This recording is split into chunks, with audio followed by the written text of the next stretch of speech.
Mandalorian Chapter 7, The Reckoning, just came out, and we're going to do a review of it filled with spoilers. Want to talk about spoilers? How about hashtag he has spoken? No mo.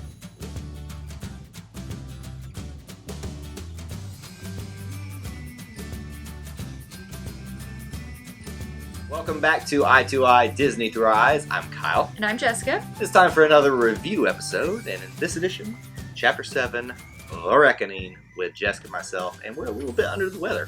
So, yeah, it's not been the best day for us, but we're here.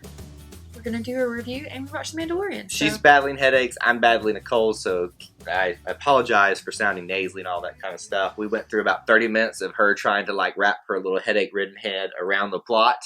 I think we've got it. I don't think we're going to have any more Captain Gringos and whatever names that you tried to say were in this episode. Don't confuse me. I'm already having so much trouble saying Chief. There's no chief in this. There's no. She has been saying Grief Karga. Chief Grief. I guess it rhymes a little bit like. I keep transposing my C and G. I have no clue because why I want to say Chief Garga, not Grief Karga. Oh gosh. Well, before we butcher names any further, why don't you go ahead and give us your 30-second review of this? And for this, I'm going to need some type of little thing over here to do that as she flings things at me. Are you ready for a 30-second plot review? No, there's no way I can do this in 30 Chapter seconds. 7, The Reckoning, go! So the Mandalorian has to meet up with Grief Karga, and they have to go back to Navarro because they need to kill the client because everybody is against the Mandalorian and Baby Yoda, and so they all get together, and Mandalorian has to get this little army, and he has to get Cara and Quill, this little fish thing. But anyway, oh gosh, they have to go, and they're trying to get to the client, but anyway, we don't know. What we find out later is that the Grief Cargo person is trying to actually kill the Mandalorian, but he doesn't, and there's pterodactyls, and then he gets injured, and Baby Yoda saves him, and then they get to the client. Okay. As usual, you get caught up somewhere in the middle. Give me a couple sentence round out of what happens at the end. Okay, so they get to the client, and they try to kill the client, but this other guy kills the client, and then Baby Yoda gets taken, he gets captured, and then there's stormtroopers. We're good. There we go. It's just like her 30-second reviews lately. She gets caught up in the middle and starts telling every little detail in 30 seconds. She forgets she has 30 seconds. Well, I just get really stressed. You do. I can tell. Next week, we're going to make you do 30 seconds. Next week, we're going to do, no, not that. See, it's harder than it looks. Y'all don't realize this is like being on Jeopardy or something. We all think it's so easy, and then you go on the show and you're like, holy crap, can't do this. All right, so after the 30-second plot review, let's get into discussing this. What's the first thing that comes to mind for The Reckoning for you? I liked that Cara came back. Cara Dune. So you liked specifically Cara, or just the assembling of everything? Specifically Cara. I really like her character. You like it because you're like, it's the Avengers. Exactly. Who out there thought it's the Avengers when they're assembling the team back for it? Moreover, let's say this. Was this basically like the rewind episode of this? I mean, kind of, because, but, you had actually said in a different review, maybe like episode 5 or 6, where you felt like they kept bringing in these characters and then we never saw them again. And here they are coming back. That's what I'm saying. Here they are. So this is exactly what you asked for. So way to go. I'm just saying, look, I may be a little prophetic with this, but part of me is it's a little convenient that we're just suddenly going to be like, okay, we're going to go back, rewind. Okay, we're going to go back and meet this person we just met last. Let's go back to that next person, and then this next person. It was confusing. It's not so much confusing. It's just okay for me. It was. I would have liked if you're going to kill somebody like IG-11, let's leave them dead. But at the same token, I wanted to see IG-11 again in this. This is Star Wars, and if Darth Maul is allowed to be alive, then. Wow, touche on your part there. That's very good. Look at me knowing stuff. You don't know how he survived, but you at least know that he survived. I know there's bionic legs. Yes, there are bionic legs. Okay, but back to this. The team. We got the symbols. Cara Dune. Yes. We got Quill. It's a weird name. Quill. And we've got IG-11. Obviously Baby Yoda. Mandalorian. Then on the other side, yep. Because at the beginning it's kind of their sides. Sure. Then we have Grief Karga. Yeah. Look at me saying not Chief, stuff, right? Grief Karga. And then his 3 men, who are I want to call them not named. The Merry Men. The Band of Merry Men. They weren't really merry, though, because they were evil. It's the joke, Jessica. The Band of Evil Men. I got the joke. I'm just saying your joke sucks. So him and his little bounty hunter crew, so they don't trust each other, all that kind of stuff. right. But And they all have a singular mission of to stop the Empire from going after Baby Yoda, from taking control of Navarro. Basically, as every Star Wars movie, get rid of the Empire. Correct. I mean, but they think they all have the same mission, but in the back of Grief Karga's mind, yep, he really is trying to kill the Mandalorian. Well, it's not that he's necessarily trying to kill him. He just wants this to be done with. Like, he wants the Empire to stop hunting after him, to stop their presence on its planet. I mean, that's right. It's not that he necessarily wants to kill him. And you can tell he's a man of honor because of what happens in the movie.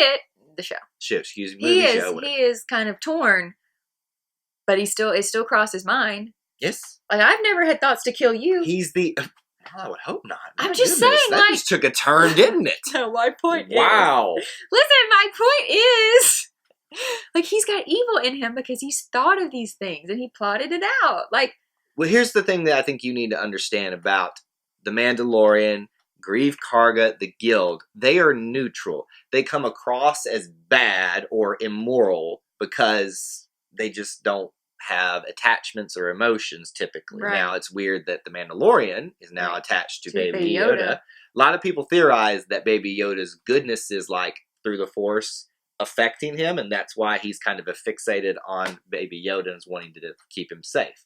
Just a theory that's out there that I'm floating around right now. I'm not necessarily saying I subscribe to. I don't understand the Force at all. How about this? Are you happy to see all these characters back, or is there anybody that's like... Is there anybody you're like, oh, I didn't really need to see him or her? I mean, those weird fish things that they ride around like horses, those freak me out. To me, that feels like merchandising thrown in there. It's like, hey, these little blurgs are back. And that's what they're called, the blurgs. Blurgs. I mean, yeah, it's like, hey, remember these little fish-looking horsey things that we ride around? Here we are again. We're here again. Throw the merchandise out there. Yeah. Just to remind you that that's there as well. It's kind of like porgs. Like, they really brought nothing to the movie, but they're here. The only thing I don't like about the assembling of the Avengers in this one is that the IG-11 story with Quill was just played out too long. Yes, like he could have just said, "I rebuilt him." There, done. I have spoken. I have spoken. That's all you. I built him. I have spoken. We didn't need to see that whole thing about him carrying the box and that dumping the fish. That felt like filler, and I was just like, it was, okay, for sure. You're exactly right. It kind of ruined IG-11.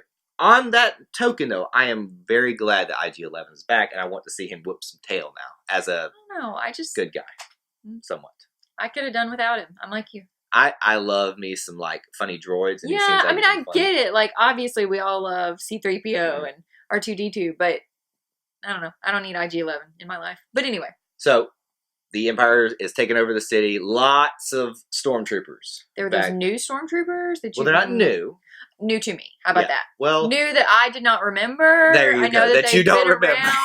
But what are they called? Scout troopers. So the ones with the bikes. Have those, that weird mask thing. Don't you like that? I love that. Like that looks like Scream, and it looks like it does actually. It's a good analogy. It looks like the Thing of Nightmares. But that's the Empire, and their stormtroopers are supposed to impose fear. I guess I'm so used to seeing regular stormtroopers that I'm immune to their fear.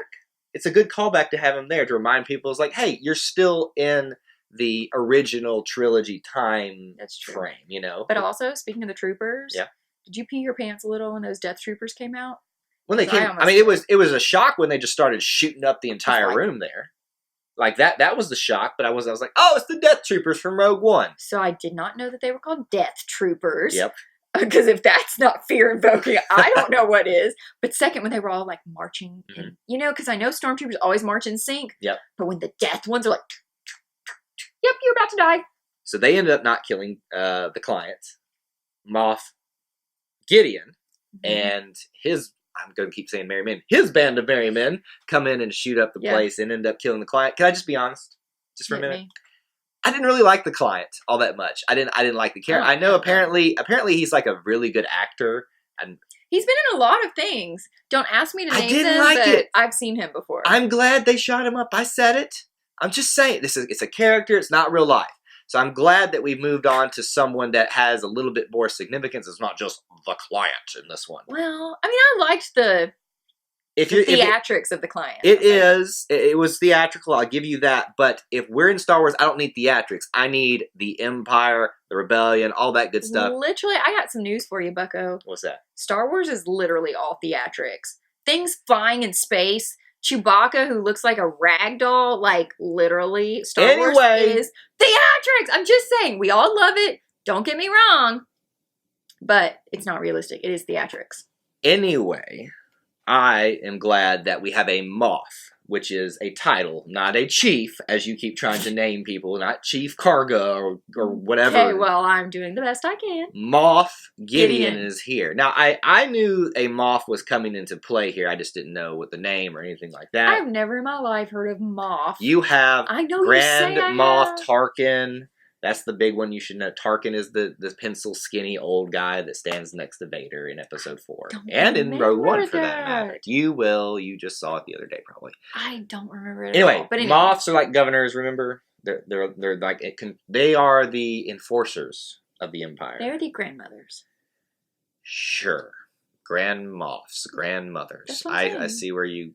Okay. Anyway. And they have wisdom because they've been around. They've got people under them. I don't know that wisdom and Moff really goes together. Well, I'm just saying you can't be an idiot and be a Moff. Despite how wise or not they are, having that being... They're not evil, I'm just saying. To get things on track here, as having a Moff back into this reminds me that the Empire is still somewhat not control, but they are still They have some power. Yes, because if they're going to be organized enough to have a Moff there, they're going to be, there's still a significant presence out there. So that gets me really excited for how organized they are, at least in this area. And it's going to incite more conflict, I'm assuming, in the last chapter, or maybe in subsequent seasons, or whatever else they choose to do with the Mandalorian at this point. But it's a big cliffhanger at the end because we say goodbye to, not hashtag, I don't know, I threw a hashtag in there. We say goodbye to Quill. That was a shock. Honestly, I just knew he was going to make it on the ship. I just kept thinking, this fish has got some hyperspeed or something that he's going to get on the ship. Now this is pod racing. right. Go fish, go. And then, no. Wait a minute, one more time. Go fish, go. What? Go fish, go. I didn't know, maybe the fish could fly, or he had some secret powers that we didn't know about. Quill could shoot him with some darts and make him run faster. I don't know. But when the Mandalorian was radioing him and he's dead in the streets, I don't know, are there streets? That was on a planet? Sand or something. Well, but would that be considered a street? He's dead, and he's dead. The baby is just laying there in the... I was surprised how quickly the scout trooper whipped by and just picked him up and just took him off. That was horrible. Here's what I thought was going to happen. I seriously thought we were going to all of a sudden see IG-11 bust out of there and just start shooting them up. Yeah. And then there was going to be 2 standoffs in the last chapter. It was going to be the standoff at the ship with IG-11, Quill, and Baby Yoda, and then the 3 of them that are stuck in the little cantina headquarters area with the rest of the So you don't know what I thought? Oh. After I thought the little fish would off, I thought that they would all make it onto the ship. So it'd be Quill, Baby Yoda, the fish thing, and the 2 scout troopers all on the ship together. Just having a party? Well, no. I mean, there'd be some death, but... There'd be some death. Well, there was some death in this, and sadly... but anyway. We apparently... I say apparently because nothing's ever finalized, it seems like, in the Star Wars universe. Darth Maul.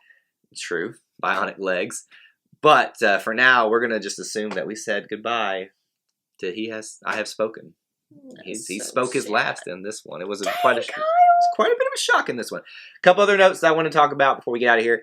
The pterodactyl things that came down and attacked that you were freaked out by. It startled me. There were 2 jump scares in this. That was the blaster scene through the wall, and then the pterodactyl things. A lot of people are saying those are Minox, which are from Episode 5, when Han and Leia and Chewie and CP3PO were down that cavern hiding, and that thing jumps up on the Millennium Falcon and scares them. I know you don't remember that because you blacked out. I'm just saying, y'all need day jobs. Everybody that knows these things. How? Do y'all not watch any other movies? Here, you want to know how I figured this out? Google. Well, yes. I watched the episode. I do a little bit of research to see what everybody else is saying about it. And guess what? Here we are. I had a day job today. Yeah, but I'm just saying, It didn't take somebody 30 minutes to get the plot correct. Okay, well, that somebody is not me because it definitely took me over an hour. Anyway, let's go to our last Okay. questions that we have. We usually come up with 2 kind of questions. We have not the easy ones like what's going to happen next, right, Yeah, Jessica? Because he hates when I do that. So what question do you have after this episode? Well, they talked about Cara Dune. I hope I'm saying her name right, and all of her tattoos. Yep. So, and remember how she kept like having to cover them when she saw the stormtroopers? I want to know what those mean. It's not that they had to keep covering it, but it was like they kept bringing it up the entire time. But no, they said cover it in front of the stormtroopers. Right. But like I'm just saying, I want to know. This isn't your question. This is my question. question. True. It is your question. I do think it's interesting. Shh, this is my question. My question is, what do her tattoos mean? And what do they mean to the stormtroopers? That's not my question. My question is, what do they mean? My question is related with Baby Yoda. Now that we've seen that, we didn't touch on it when we were just talking about everything, but we saw him actually do the Force choke thing on Cara Dune when he thought Cara was hurting his friend, the Mandalorian. But we also saw him heal Greef Karga. So those are 2 powers that are associated with the light side and the dark side. If he's actually part of Yoda's species, is Baby Yoda / his species in perfect balance with the Force, because they're able to harness both the light and the dark? Just a thought here I have on this. Probably wrong, but those are our 2 questions that we have after this episode. So now we want to know from you, what questions do you have after this latest chapter, Chapter 7, The Reckoning in Mandalorian? Let us know down there in the comments section below, and make sure you vote in our poll as well. What else should they do? If you're not already subscribed, please be sure to subscribe to our channel, turn on that notification bell, and like this video. And that's all we have in this edition of Eye to Eye, but until we assemble again, may the Force be with you. And we'll see you real soon. Bye. Or if you have a tendency to like. Hey, Kyle, how you doing today? With Greef Chingo. Just having a conversation while I'm all off camera over here, Jessica. How's half my face look? Get your butt inside. Let's do this. Moth. No, you looked at it. I sure Don't did. you?